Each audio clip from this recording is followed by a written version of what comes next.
25 novembre, journée internationale pour l'élimination des violences à l'égard des femmes.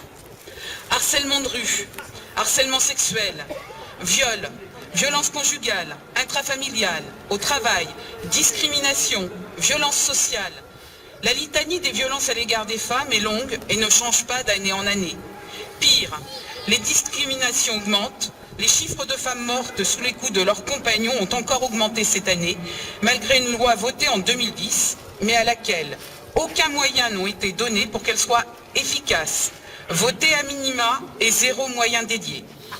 Si la volonté de Mme Najat Vallaud-Belkacem et de ce gouvernement est bien de pérenniser les subventions aux associations de terrain qui luttent contre ces violences est louable, il n'en reste pas moins vrai que celles-ci, ces subventions, ne cessent de baisser au prétexte de crise, d'économie et même pire, de mise en concurrence des associations les unes contre les autres, alors qu'elles assurent, elles, ces associations, des missions de service public.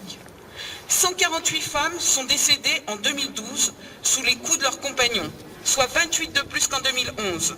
Et 26 hommes sont morts, tués par leurs compagnes, mais, car il y a un mais, pour plus de la moitié d'entre eux, c'était un acte de légitime défense de la part de leurs compagnes, alors qu'ils étaient en train de la violenter pour la énième fois.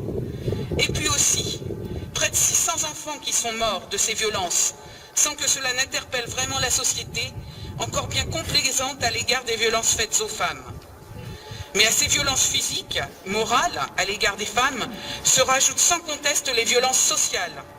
Sous les effets conjugués de la crise, les inégalités de salaire déjà prégnantes se sont creusées, et les temps partiels imposés, tiers-temps, quart-temps, même pas mi-temps, sont majoritairement le lot des femmes qui cumulent souvent 2, 3 petits boulots pour des revenus qui sont bien en dessous du seuil de pauvreté.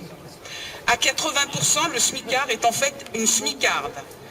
À cela, ajoutez les plans sociaux qui ne cessent de tomber, le chômage, les retraites de misère, 825 € en moyenne pour les retraites des femmes, quand celle des hommes leur est supérieure de plus de 46%. Le nombre de femmes vivant dans la précarité, sous le seuil de pauvreté, explose. Femmes de tous âges, jeunes femmes, femmes à la tête de familles monoparentales, travailleuses pauvres, femmes retraitées. Comment alors payer son loyer, ses charges, sa facture d'énergie, se soigner, éduquer ses enfants, avoir des loisirs quand tout est compté? Il faut en finir avec cette politique délétère et mortifère, injuste, qui creuse les inégalités, maintiennent le plus grand nombre dans la précarité tandis que les profits continuent à battre des records au CAC 40.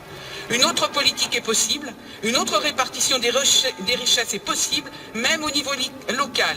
Et nous ne manquons pas de propositions concrètes à mettre en œuvre. Concernant les violences, un véritable multipartenariat, ville, service de police, tribunal,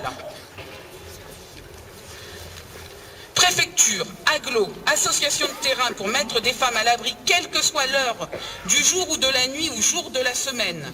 Une subvention ne peut suffire pour se donner bonne conscience, il faut vraiment aller plus loin.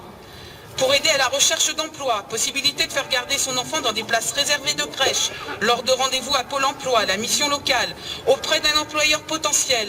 De même pour la cantine, les femmes et les hommes doivent pouvoir inscrire le matin même un enfant en cantine pour ce type de rendez-vous. Les transports aussi doivent être facilités.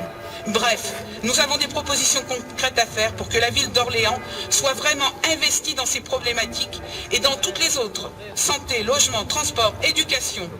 Venez en débattre avec nous, venez nous rejoindre au front de gauche. Ce programme, ces propositions concrètes vous concernent. C'est avec vous et la confiance que vous nous apporterez que nous pourrons les mettre en œuvre. Et pour le mieux vivre de toutes et toutes dans cette ville. Merci.